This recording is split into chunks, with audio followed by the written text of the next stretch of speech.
Olá, tudo bem com vocês? No ar, mais um programa TVB Série Debates. E no programa de hoje, aliás, pela primeira vez aqui no TVB Série Debates, Jihá Samur, advogado e presidente da Mesquita Muçulmana de Barretos.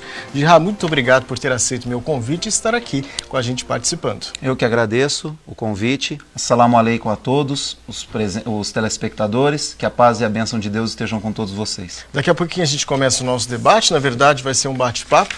Mas antes eu quero apresentar ele, meu amigo de todas as quintas-feiras, Adilson Garcia. Tudo bem com você, Adilson? Tudo bem, Walter, você disse bate-papo. E eu gosto muito de participar aqui desse bate-papo, porque além de aprender, o nosso telespectador também em casa aprende conosco. Com certeza, Adilson, vai ser um programa bastante rico hoje, com bastante informação e também cultura. Olha só, mas antes eu quero saber um pouquinho de você. Você é advogado, né, Jihá? Não é barretense, mas acredito que carrega essa cidade no seu coração. É nascido em Colina. Fala um pouquinho da sua história, como é que você chegou até Barretos, faz quanto tempo que você está aqui? Sim, eu nasci em Colina, estou em Barretos há 11 anos, aproximadamente. E nesta cidade eu finquei as minhas raízes, construí o meu escritório e hoje, graças a Deus, tenho vários amigos, companheiros que me acolheram e hoje eu sinto-me um barretense por completo.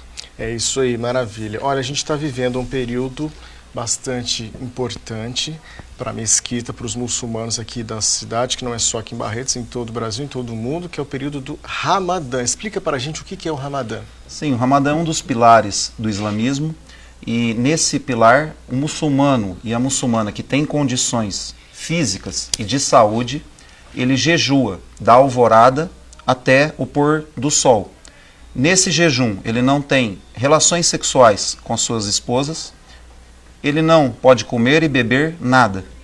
E, principalmente, ele tem que fazer o jejum da alma, que é controlar a língua, controlar os desejos, não trapacear, não corromper, não xingar, não maltratar ninguém. Então, é uma educação da moral e da boa conduta também. Hoje, e no caso, por exemplo, aproveitando o Ramadã, vocês arrecadam alimentos que eu acredito que não foram consumidos e também outras situações que vocês arrecadam também para doar para as entidades aqui do município de Barretos. Sim, um dos princípios do Ramadã é que o muçulmano sinta na pele, no dia a dia, a fome, a sede. E isso faz com que esse muçulmano tenha compaixão com aquele menos favorecido. Então é um aprendizado. O muçulmano, ele vê no dia a dia o que passa uma pessoa que não tem, abrindo a sua geladeira. Então esse muçulmano, principalmente aquele que não pode jejuar por um motivo de saúde, que ele tem um problema crônico de saúde, ele deve alimentar um necessitado todos os dias. E nós juntamos essas cestas básicas, seja do que não está jejuando e do que está jejuando, e doamos a instituições de caridade da cidade todos os anos. Todos os anos tem isso, né? E a comunidade colabora e muito com vocês. Sim, ninguém hesita, cada um sabe da importância, sabe do Ramadã como um meio de você ganhar, seja na parte social, colaborando, sendo solidário e também junto a Deus, que Ele é o melhor dos retribuidores. Jihá, a comunidade muçulmana, aliás, mesquita aqui de Barretos, você passou a informação para mim que ela existe há 42 anos. E ela é muito tradicional e, pelo que a gente sabe, é a segunda mesquita construída no país. Sim, a primeira mesquita é na Avenida do Estado, na cidade de São Paulo, e a segunda aqui na nossa cidade. É um motivo de orgulho, porque é uma construção que foi decorrente do esforço de vários imigrantes que aqui estavam e hoje nós colhemos os frutos que nossos pioneiros lá atrás se esforçaram para ter essa mesquita em toda a região aqui à nossa volta. Por que construíram a mesquita aqui no município de Barretos?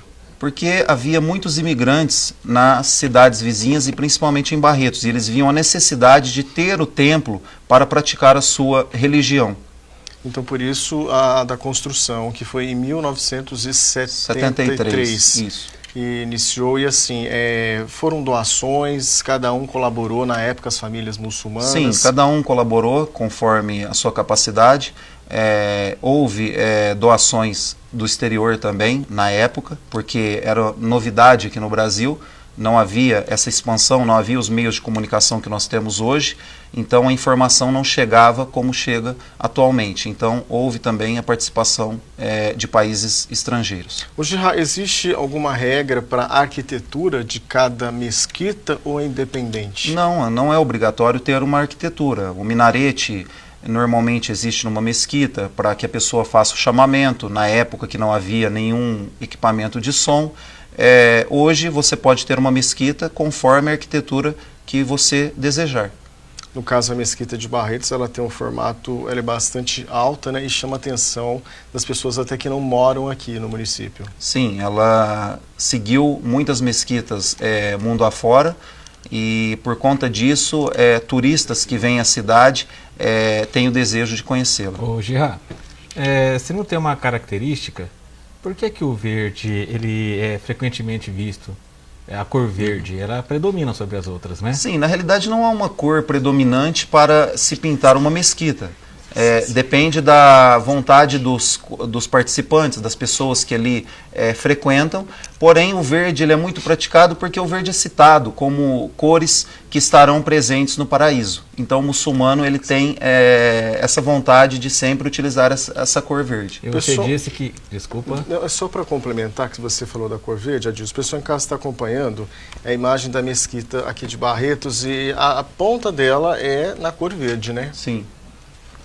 E os detalhes das janelas também são verdes. Você estava dizendo que em Manaus foi colocada a bandeira, né? Sim, o presidente de lá, ele colocou a bandeira do Brasil. As cores verde, amarelo, azul e branco. Ele usou todas essas cores, demonstrando assim que não há uma cor específica para se pintar uma mesquita.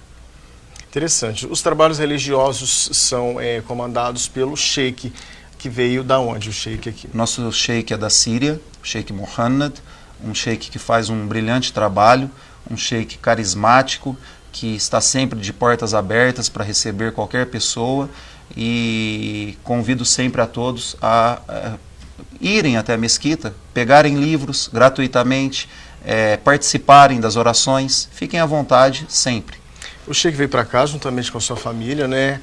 A esposa dele mantém os costumes, que veio para cá, ela sempre anda pelas ruas da cidade com a burca.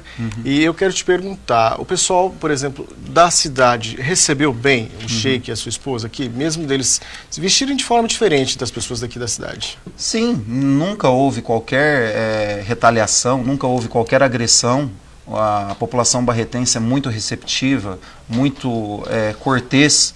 E na realidade não é uma burca, se chama niqab. A vestimenta dela. É uma vestimenta que ela já utilizava no seu país de origem e ela quis manter aqui no Brasil. A vestimenta obrigatória que diz no Alcorão Sagrado é o véu, que deixa o rosto de fora, as mãos de fora e cobre as demais partes do corpo. No caso, por exemplo, se ela quiser tirar qual o nome que você niqab, falou? Niqab. Ela pode tirar, ela veste porque ela se sente à vontade. Sim, assim, ela quer fazer algo maior junto a Deus. Então, nada impede que se ela mudar de ideia e resolver usar apenas o véu, ela está de acordo com a lei islâmica. Girá, durante as suas orações, eu já pude acompanhar algumas lá na mesquita de Barretos, são separados os grupos dos homens e das mulheres. Tem alguma determinação? Sim. Primeiro, respeito. Os homens rezam sempre à frente das mulheres e as mulheres ou rezam no andar de cima, que tem um mezanino, ou na lateral com um tapume separando as mesmas dos homens. Por quê? Porque as nossas orações demandam prostrações. Imagine se um homem adentrar na mesquita atrasado para uma oração, ele vai se deparar com a mulher fazendo uma prostração. Então é um desrespeito com ela. Então, para preservar a mulher, ela reza num patamar separado, porém junto com os homens no mesmo momento. Isso aí. Adilson Garcia, sua participação. Eu quero aprender agora qual calendário os muçulmanos usam. O lunar. Lunar. Lunar. O calendário lunar porque é um calendário justo. O calendário lunar ele possui 29 ou 30 dias. Ele não necessita, por exemplo, como o calendário gregoriano, do ano bissexto para completar os anos que restam dos dias. Então, os cristãos usam ele, né? Isso. o gregoriano. Isso, porque também o lunar, além da justiça divina, porque o lunar ele dá ao muçulmano de qualquer parte do mundo a devida ordem no seu devido momento. Exemplo, estamos no mês do jejum do Ramadã. O ano que vem, o mês do jejum não vai começar no mesmo dia que começou esse ano. Esse ano começou no dia 6 de junho, o ano que vem começa 10 dias antes. Então, o muçulmano, ele sempre vai praticar o jejum em uma determinada estação do ano. Isso faz o quê? Com que ninguém possa reclamar que fez o jejum só no calor ou que fez o jejum só no frio, que é mais fácil, como estamos aqui, havendo que uma reciclagem das datas e faz com que a pessoa se sinta satisfeita e cumpra as suas orações, que cumpra as suas ordens em cada estação do ano. Você desculpa a minha ignorância, mas não fica um pouco confuso, porque dentro da igreja vocês estão usando o calendário. Certo. Quando vocês saem para fora, o calendário é outro. Como é que vocês conseguem adaptar isso? Não muda nada, porque para nós o que diferencia? Horários de oração. O que muda aqui no Brasil? Horário de verão. Enquanto se adianta 1 hora ou se atrasa 1 hora, a gente continua rezando no mesmo horário. Então não muda nada. Nós seguimos os horários normalmente, o relógio, nada se muda. Tem o aplicativo do celular que o muçulmano tem, que avisa a oração, está de acordo com o calendário lunar. Então não muda nada. Se adequar, é tudo Sim, fácil. é muito fácil. É simples, então. Simples. Bom, a gente fechou o primeiro bloco do TVB Série Debates, vai dar espaço para os nossos apoiadores culturais, mas voltamos já. Estamos de volta com o programa TVB Série Debates e no programa de hoje o meu entrevistado é Jihá Samur, advogado e presidente da Mesquita de Barretos. Jihá, aconteceu o ano passado, na verdade, 2015, uma visita até um pouco, digamos assim, inesperada, mas até surpreendente. O bispo, que é do Católica, foi visitar a Mesquita muçulmana de Barretos e foi muito bem recebido pelo sheik. Na época, como é que pronuncia o nome do sheik? Sheik Mohammed. Sheik Mohammed. E a gente tem umas imagens aí que a gente vai acompanhar agora. Como é que foi essa visita para vocês, muçulmanos? Assim, eu acredito que não é tão comum, né, dentro da mesquita de vocês. Não, para nós é grande satisfação ter um líder de outra denominação. O bispo nos solicitou a visita e nós, de prontidão, deixamos a mesquita de portas abertas a ele. E isso mostra uma irmandade, mostra que para nós, os cristãos e os judeus são nossos irmãos. No Alcorão são descritos como o povo do livro. E isso também serve para que as pessoas entendam que nenhum muçulmano tem qualquer ódio, qualquer intolerância, e sim uma receptividade a qualquer pessoa. Isso é um princípio islâmico. É isso aí. Jihá, quantos muçulmanos aproximadamente a gente tem em Barretos? Em torno de 200 pessoas. 200 pessoas. Isso. A nossa micro-região? Dá mais de 1.000 pessoas. Mais de 1.000 pessoas. E como é que é a atuação dessas pessoas? Você me disse que tem pessoas, no caso até barretenses, procurando a mesquita para se tornar um muçulmano. Sim, nos últimos 8 anos houve uma crescente reversão, que nós utilizamos o termo reversão, que a pessoa se torna muçulmano, que ela volta à origem, porque toda pessoa nasce muçulmano. Muçulmano nada mais é que aquela pessoa que é submissa a Deus. Então, aquela pessoa que acredita em Deus é denominada muçulmana. Ela se submete às vontades de Deus. E aqui, graças a Deus, e no Brasil também, acompanhando a crescente mundo afora, para nós é muito satisfatório ver esses muçulmanos de origem nativa, brasileiros, sem qualquer origem de famílias árabes ou de outros países, adentrando a nossa religião. O que você acredita que leva essas pessoas a adentrar ao islamismo? Conhecimento. Eles acabam se apaixonando pela história? Sim, a pessoa, para entrar no islamismo, sem conhecimento, ela não consegue praticar o islamismo. A nossa religião é a religião que desafia o questionamento. Nada fica sem respostas. O primeiro versículo que foi revelado no Alcorão é: lê em nome do teu Senhor que te criou. Então, sem o conhecimento, nós não conhecemos o nosso Criador. E se nós não conhecemos o nosso Criador, Deus Altíssimo seja, nós não iremos adorá-lo da maneira correta. O Islã não cultua nenhum tipo de imagem. Nenhuma. Nós fazemos as nossas orações diretamente para Deus e seguimos os ensinamentos dos profetas. Os profetas eram líderes, os nossos professores, os nossos guias, que nós seguimos na prática, na conduta, nos valores, e jamais adorando a eles, porque eram seres humanos, e sim adorando apenas um único Deus, que é o único Deus de todos, sem exceção. Tem uma situação aqui em Barretos que é bastante curiosa, até chama atenção e agrada muitas pessoas, é com relação ao chamamento que existe em 5 horários. Vocês deixaram de exibir, parece que tem um horário, né, devido ao horário que é muito cedo, Sim. que é às 5:30 da manhã. Mas eu quero que você explique para a gente aquele som que sai da mesquita em horários diferentes. O que é o chamamento? Ele é chamado azan, e esse chamamento é para que o muçulmano saiba que a oração vai se iniciar. É um anúncio de que aquela próxima oração ela vai ter o seu início. Então, esse chamamento é como sino para a Igreja Católica. Para nós muçulmanos, a nossa identidade de comunicação se chama azan e tem várias mesquitas no mundo. Aqui no Brasil poucas utilizam e nós resgatamos essa identidade aqui na cidade e teve muito êxito porque muitas pessoas procuraram a mesquita por simplesmente ouvir esse chamamento. O chamamento você fala que você explicou pra gente, mas assim, ele soa em forma de melodia. Você explicou também que não pode ser traduzido para o português, nem muito menos para o inglês. Na realidade, seja o Alcorão Sagrado, quando nós traduzimos o Alcorão, ele perde o seu sentido, porque o Alcorão ele é recitado. Então, na língua árabe, ele consegue ter a recitação. Em outras línguas não há como recitar. Ele perde essa tonalidade, ele perde essa rima com as letras em outras línguas, porque não são línguas originais do livro sagrado. E com o chamamento que foi... Quanto tempo vocês começaram a utilizá-lo aqui em Barretos, através do alto-falante? Salvo engano, há 4 anos. E vocês conseguiram atrair muito mais pessoas, né? Chamar a atenção para...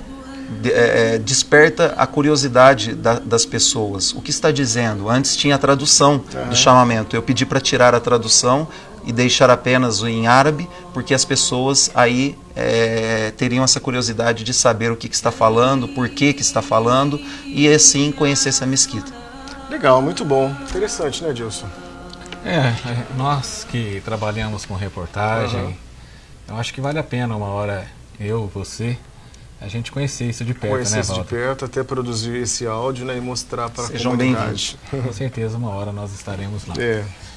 Agora, Gerard, eu gostaria que você explicasse de uma forma assim bem detalhada por que vocês não acreditam que Jesus Cristo é Deus, mas vocês acreditam que ele existiu e que ele fez tudo que está na Bíblia. Como que fica? Se vocês acreditam em Jesus Cristo, mas não acreditam que ele é Deus. Tenta explicar para nós, por favor. Sim, simples. Para nós, Deus é único, sem sócios, filhos ou parceiros. Nada é comparável a Deus. Ninguém se assemelha ao Criador. Ele é onipotente. Quando ele diz se, será. Se nós pegarmos o exemplo de Adão, Deus Altíssimo Seja criou Adão do barro, do nada, sem pai e sem mãe. E criou Eva, a sua esposa, com pai Adão e sem mãe, porque ela foi tirada da costela do homem. Deus criou o profeta Jesus sem a figura de um pai e com a Virgem Maria, com mãe, porque era uma ordem dele. Esse é um milagre divino. E criou nós com pai e mãe. Então Deus Altíssimo Seja, ele mostrou a sua onipotência. Quando nós dissemos que Deus tem filho, sócios ou parceiros, nós estamos dizendo que Deus não tem o poder, que Deus não é suficiente, que Deus necessita de parceiros, que Ele necessita de intermediários. Então, para nós, isso é um pecado, até gravíssimo, porque nós só suplicamos a Deus. Jesus, para nós, é um profeta, um dos grandes profetas, nasceu da Virgem Maria, sem a figura de um pai, fez milagres, curou o cego, ressuscitou o morto e vai voltar no final dos tempos, como todo cristão acredita. Porém, jamais nós vamos adorar, seja Jesus, seja o profeta Muhammad, seja o profeta Abraão, todos eram guias e professores, líderes que nós seguimos a sua prática, a sua conduta e os seus valores que ensinaram. Você disse que ele vai voltar no final dos tempos. Sim. Na sua análise, ele vai voltar para salvar o mundo, como está escrito na Bíblia?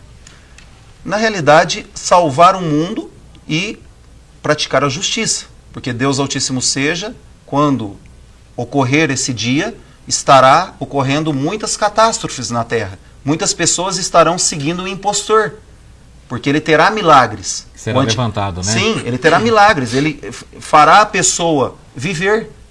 Ele matará uma pessoa e fará a pessoa viver. E muitos seguirão ele, porque irá ver o milagre que ele vai praticar.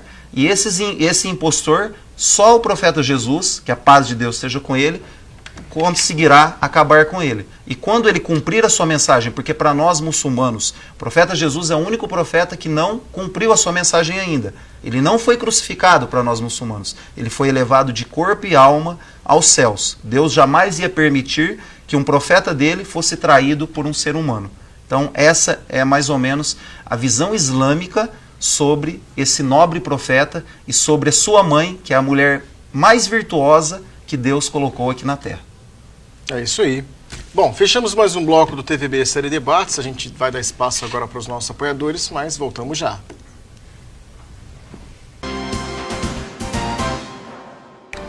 Estamos de volta com o programa TVB Série Debates. No programa de hoje eu recebo Jihá Samor, advogado e presidente da Mesquita Muçulmana de Barretos. Jihá, eu quero saber, na sua opinião, com relação ao que os muçulmanos acham de grupos extremistas que pregam guerra e atentados que vêm realizando aí nos últimos tempos, que vêm assustando todo mundo. Para nós não são muçulmanos. O muçulmano prega a paz, o muçulmano prega o amor, a compaixão, a tolerância. Qualquer pessoa que foge desses princípios não é considerado muçulmano. No caso, eu dou sempre um exemplo, a generalização que a mídia faz, que quando ocorre um atentado, porque esse Estado Islâmico jamais eles chamam de Estado Islâmico, nós denominamos eles de ISIS apenas, o nome que eles intitularam. 90, 100 mil combatentes eles têm. E há 1 bilhão e 500 milhões de muçulmanos no mundo.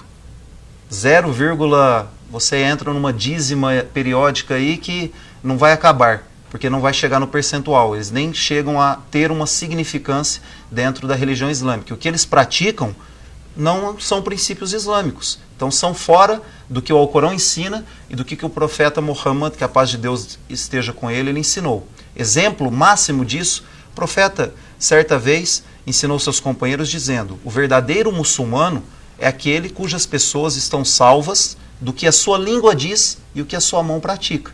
Então, quem é o verdadeiro muçulmano? Aquele que não xinga, aquele que não maltrata e aquele que não bate, que não mata. Esse é o verdadeiro muçulmano. A palavra Islã significa paz.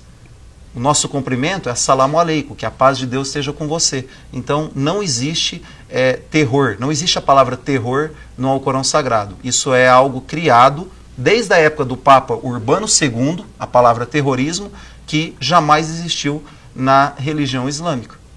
Mas você acredita que, por exemplo, a mídia colabora para colocar assim, todo mundo no mesmo pacote, digamos assim, todo mundo generaliza tudo? 100%. Todos os muçulmanos? 100%. A mídia, se ela colocasse o verdadeiro islamismo, que isso não faz parte da religião, com certeza as pessoas que são massificadas, que não têm conhecimento, não teriam a imagem que elas acham que quando você fala muçulmano, intitulam a terrorista.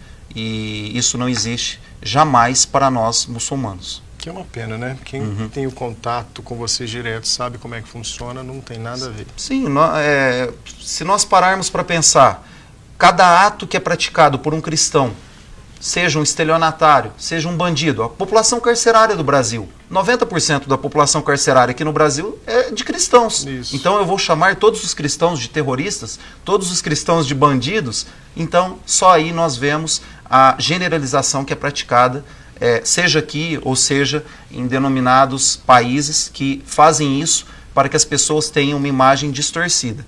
Porém, as pessoas que conhecem, as pessoas que procuram, entram em massa na religião. Quanto mais se fala de islamismo, mais as pessoas entram na religião, porque conhecem o que prega a religião, que é o amor ao próximo sempre. Existe um dado interessante, né, que está aumentando cada vez mais as pessoas que entram para o Islã. Sim, a religião que mais cresce no mundo, se colocado apenas junto aos católicos, ela é maior, porém, se juntar todas as denominações cristãs, ainda o cristianismo é a primeira religião.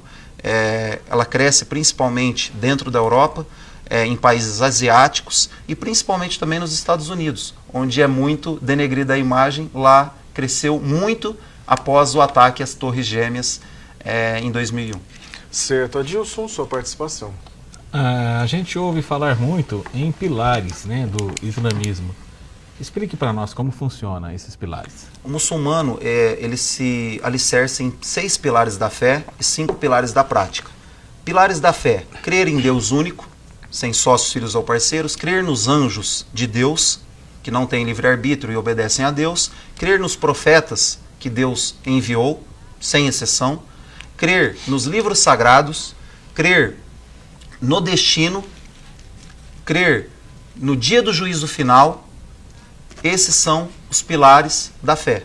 O muçulmano alicerça a sua fé nesses pilares, ele tem que crer nisso. E 5 pilares da prática que ele vai seguir, que ele vai confirmar esses pilares: testemunhar que não há divindades além de Deus e que Muhammad é seu último mensageiro, entre eles Jesus, Abraão, todos os mensageiros; fazer as 5 orações diárias; pagar o tributo, que é 2,5% do lucro líquido anual, se tiver condições para isso; jejuar no mês do Ramadã, que é o mês que nós estamos; e peregrinar a Meca uma vez na vida, se tiver condições físicas e financeiras para isso. Os 5 pilares da prática que eu mencionei, eles dependem da condição do muçulmano. Nem todos os muçulmanos praticam. A oração todos vão praticar. A caridade paga quem tem, recebe quem não tem. O jejum faz quem tem condição de saúde, quem não tem, não faz. A peregrinação faz quem tem condição física e financeira. Então é uma religião que ela preza pelo equilíbrio, não sobrecarrega uma pessoa, jamais acima das suas forças. Você disse acreditar no destino. Sim.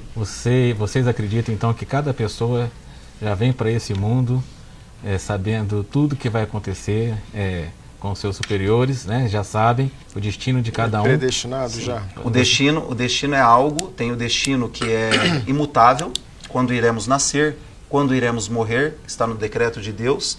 E esse destino, a crença no destino, faz com que a pessoa tenha tranquilidade. Porque se vier algo ruim na sua vida, ela tem paciência que aquilo vai ser afastado através de Deus. E se vier algo de bom, ele agradece a Deus. Então tem um ditado que diz: na adversidade ou na prosperidade, diga sempre graças a Deus. Livre-arbítrio, vocês acreditam também? Sim, totalmente. A pessoa tem o livre-arbítrio e ela, de acordo com a justiça de Deus, ela será julgada com o que ela praticou, com a sinceridade das suas ações. E com esse livre-arbítrio, você não acredita que ela possa mudar o seu destino? Sim, depende da pessoa. Deus Altíssimo seja, ele diz no Alcorão que Deus não muda a situação de um povo até que a pessoa mude o que está em seu íntimo. Então depende dela.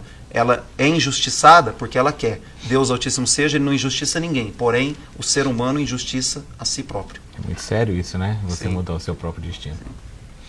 Qual é a sua descendência dos seus pais? Meus pais, meu pai nasceu no Líbano, minha mãe também é filha de libaneses, nascida em Guaíra, e eu sou descendente de libaneses, nascido aqui no Brasil. Você teve a oportunidade já de conhecer? Sim, eu conheço o Líbano, estive na peregrinação à Meca em 2014 também. É gratificante ver as nossas origens. Quis voltar para lá? Não. Suas Sempre. raízes já estão aqui? Não, aqui é a raiz de qualquer um. Aqui nós não abandonamos essa terra jamais, apesar de eu ser nascido aqui. Eu sou Sim. brasileiro nato. Uhum. Porém, ver as nossas origens é gratificante porque passa um filme nas nossas cabeças onde tudo começou. Interessante. No caso, quais as proibições do Islã relativamente à alimentação, Gerard? Alimentação é pouca proibição. Carne de porco, todo alimento que contenha sangue, todo alimento que não seja animal, que não seja imolado através de Deus, com invocação de Deus Altíssimo seja. O restante é tudo liberado. Todo o alimento do mar, das águas é liberado. Pouca proibição. E muita regalia para que o muçulmano e a muçulmana possa se alimentar, porque Deus Altíssimo seja, Ele nos criou, Ele sabe o que é benéfico para nós e o que é prejudicial. Então, o islamismo é um código de vida, preza pela saúde, preza pelo espírito, preza pela moral, é um conjunto que beneficia o muçulmano aqui nessa vida. O Islã oprime as mulheres? Jamais. As mulheres têm direitos conquistados há 14 séculos atrás, que as ocidentais conquistaram com muito sacrifício há 30, 40 anos. A mulher muçulmana, ela tem direito a voto, tem direito à herança, tem direito a se casar com quem ela bem desejar, ela tem direito a procurar o conhecimento, trabalhar, se não quiser trabalhar, não trabalha. Então, esses direitos as ocidentais conquistaram agora e ainda sofrem muito para terem seus direitos reconhecidos. Por causa da televisão, as próprias novelas acabam pregando uma outra situação, né, que acaba confundindo, principalmente quem é aqui do Brasil. Sim, porque hoje a mulher brasileira, para ela ser valorizada, ela tem que mostrar o seu corpo. A muçulmana não, ela mostra a sua capacidade, o seu intelecto. Isso aí. Bom, a gente está chegando no final do programa, mas tem um tempinho ainda. Adilson, quer fazer mais uma pergunta? Vou fazer uma última pergunta aqui então para o nosso convidado. O Islã, ele não vê com bons olhos os solteiros, inclusive desfavorece o celibato. Dá para falar um pouquinho sobre isso? Favorece? Desfavorece o celibato. Sim, o celibato não existe na religião islâmica, porque Deus Altíssimo seja nos criou, Ele sabe da necessidade do homem e da mulher em ter o companheiro ou a companheira, a necessidade de ter relações sexuais. Então, o solteiro é recomendado que ele se case. Não é recomendado que haja namoro, que não tenha ficar, como acontece hoje, e sim algo sério, algo que a sociedade saiba, algo que seja público e que haja uma constituição de uma família. Pera que a gente chegou no final do programa. Como que acontece o namoro entre vocês lá? Como é que é a paquera? O muçulmano conhece, ele se interessa por aquela mulher ou aquela mulher por aquele homem e as famílias se aproximam, eles se conhecem, conversam, trocam informações e quando se acertarem, faz o casamento. Não tem o contato direto. Não tem? Não. E mas se acontecer? Se acontecer, é um pecado. Mas se acaso, dependendo do parceiro, não gostar da pessoa, ele não é obrigado a ficar com ela. Não, mesmo que seja uma o indicação de divórcio famílias. ele é lícito na religião islâmica. Se ambos, seja o homem ou a mulher, não estiverem satisfeitos, não tiverem uma felicidade nesse casamento, cada um dos dois pode pedir o divórcio. Você vai ter que vir no próximo programa para você Se Deus explicar tudo quiser. isso pra gente. Jirá, muito obrigado pela sua participação e suas considerações finais. Eu que agradeço, para nós é gratificante ter um espaço assim e passar aos telespectadores informações que muitos desconhecem. Eu agradeço a todos, eu deixo a mesquita de portas abertas a todos, procurem sem hesitar livros gratuitos e sejam bem-vindos sempre. É isso aí, muito obrigado mais uma a vez. vocês. E Adilson Garcia, obrigado pela sua participação. Eu que agradeço, Walter. Em breve eu estarei lá visitando, mesmo porque a minha filha já faz visita para vocês, né? Legal. Conforme eu disse, e com certeza eu e o Walter estaremos lá um dia fazendo essa presença Isso com aí. vocês. Sejam bem-vindos. Para vocês que acompanharam o TVB Série Debates, obrigado a todos. A gente volta na próxima semana com um assunto de interesse da comunidade. E olha só, tem reprise desse programa no domingo às 4 horas da tarde. Até lá!